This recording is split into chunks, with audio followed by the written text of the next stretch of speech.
कभी कभी मल्टीप्लिकेशन हमें काफी परेशान करते हैं। अगर एग्जाम में आ जाता है, समय कम होता है, तो मल्टीप्लाई करने में इतना टाइम वेस्ट होता है और आदमी इतना मेंटली प्रेशर में आ जाता है कि बहुत कॉमन सी चीजें या कॉमन सा मल्टीप्लिकेशन उस समय काफी गलती हो जाती है या काफी हार्ड लगने लगता है। तो इस वीडियो में मैं बात करने वाला हूं कि अगर 100 के आसपास के नंबर हो, जैसे 91, 92, 93, 95 या 100 से ज्यादा 101, 102, 105, 107, इनके आपस के मल्टीप्लिकेशन कैसे करते हैं। तो इस मल्टीप्लिकेशन को देखने के लिए अब हम चलते हैं अपने ब्लैक बोर्ड पे और देखते हैं कि ये मल्टीप्लिकेशन हम कैसे करेंगे। बहुत आसान सा ट्रिक है, बहुत आसान। आप बहुत कम समय में और इसको पूरी तरह सीख जाएंगे और मैं गारंटी करता हूं कि आपको पसंद भी आएगा। तो चलिए चलते हैं। अब मानते हैं कि हमको मल्टीप्लिकेशन दिया है 91 इंटू 97। ये दोनों नंबर 100 से कम है। अब कितने कम है पहले उसको देख लेते हैं। ये 100 से कितना कम? 9 कम। ये 100 से कितना कम? तो ये 3 कम।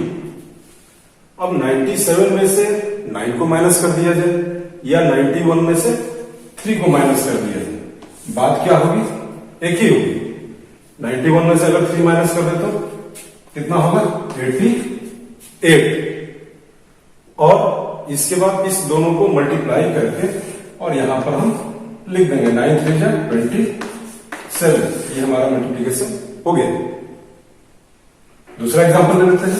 मान लिया कि हमने ले लिया 95 इंटू 96। ये कितना कम? ये 5 कम। ये कितना कम? ये 4 कम। तो 96 में से 5 माइनस कर दीजिए या 95 में से 4 माइनस कर दीजिए, बात क्या होगी? बिल्कुल बराबर।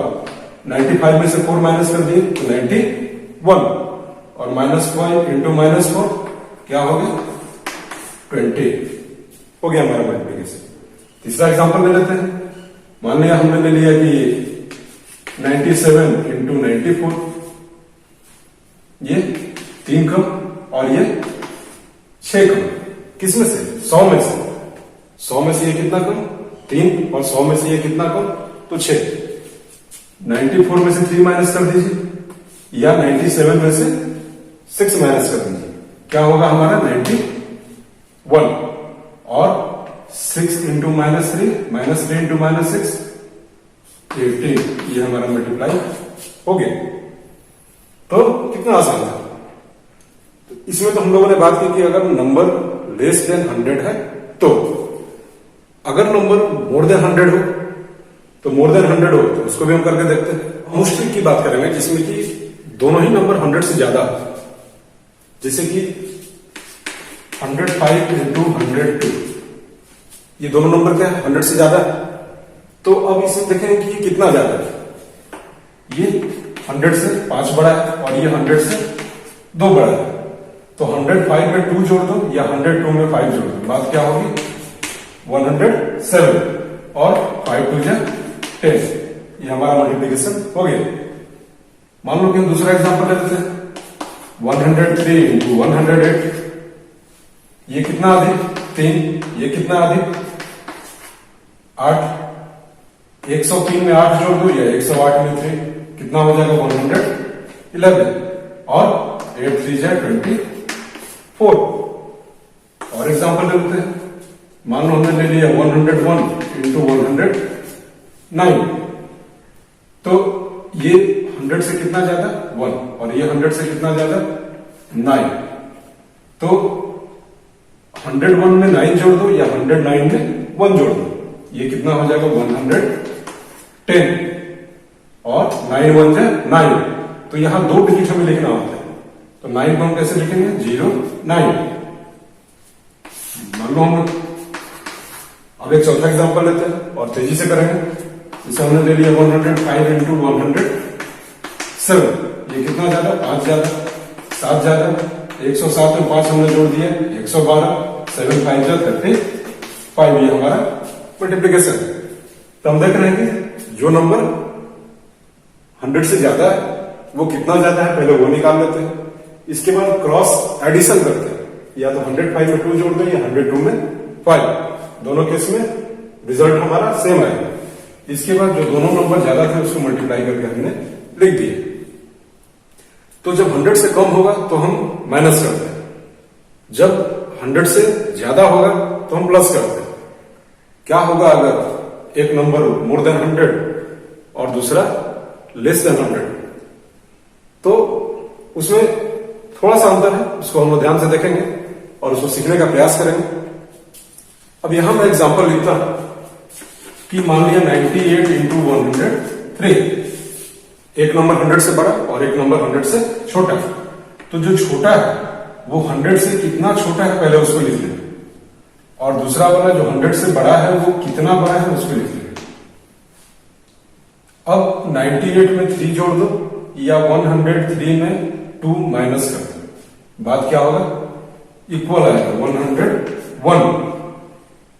ठीक। अब चूंकि एक ज्यादा है और एक कम है, तो ऐसे क्वेश्चन में हम 2 जीरो अपने से लगा देंगे और इसके बाद इस दोनों को मल्टीप्लाई करके जो आएगा उतना माइनस कर देंगे, यानी कि ये हो गया 4 9 0 0 1।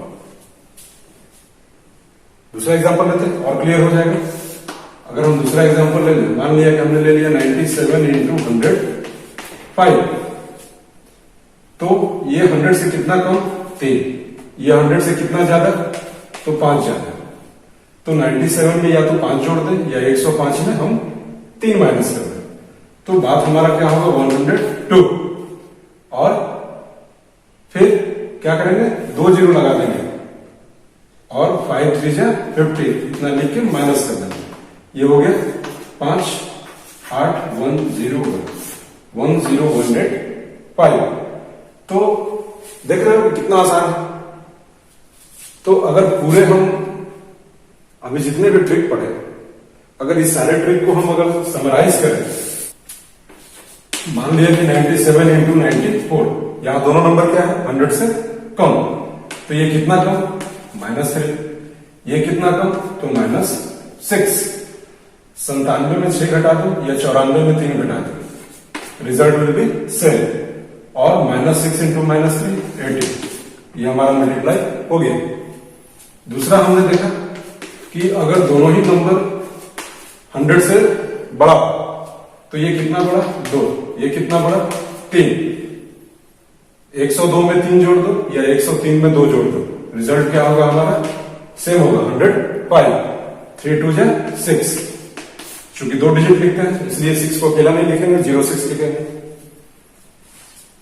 अब अगर हमारा एक नंबर छोटा और एक नंबर बड़ा हो, तो जो छोटा है वो 100 से कितना छोटा है तो 3, जो बड़ा है वो 100 से कितना बड़ा है तो 4। तो 104 में 3 माइनस कर दो या 97 में 4 जोड़ दो, दोनों ही केस में रिजल्ट क्या होगा सेम। और जब एक बड़ा और एक छोटा हो तो 2 जीरो हम पहले लगा लेते हैं और इसके बाद इन दोनों को मल्टीप्लाई करके और माइनस कर देते हैं। तो ये 8 9 में से 1 गया 8 0 0 1 1088, यानी कि ये कितना हो जाएगा 108। तो ये तीनों मल्टीप्लिकेशन को हम लोगों ने सीख लिया। तो मुझे उम्मीद है कि अब आप लोग इस तरह के एग्जाम्पल खुद से लीजिए, अपने कॉपी पे लेके और मल्टीप्लाई करके देखिए, बहुत जल्दी बनेगा। आपके कैलकुलेटर पे जितना समय लगना चाहिए उससे कम समय में आप अपने कॉपी पे सॉल्व कर लेंगे और बिल्कुल सही होगा, बिल्कुल सही। अगर ट्रिक में कहीं कोई गलती नहीं हुई तो ये बिल्कुल ही सही होगा। तो इस तरह का ट्रिक मैं आगे और मल्टीप्लिकेशन के लिए लाऊंगा। और भी बहुत सारे ट्रिक्स हैं, अलग अलग केसेस में अलग अलग ट्रिक यूज होते हैं, को लेकर आऊंगा जिसको देख के आपको और मजा आएगा, आप और जल्दी सीखेंगे। Till then, thank you, bye.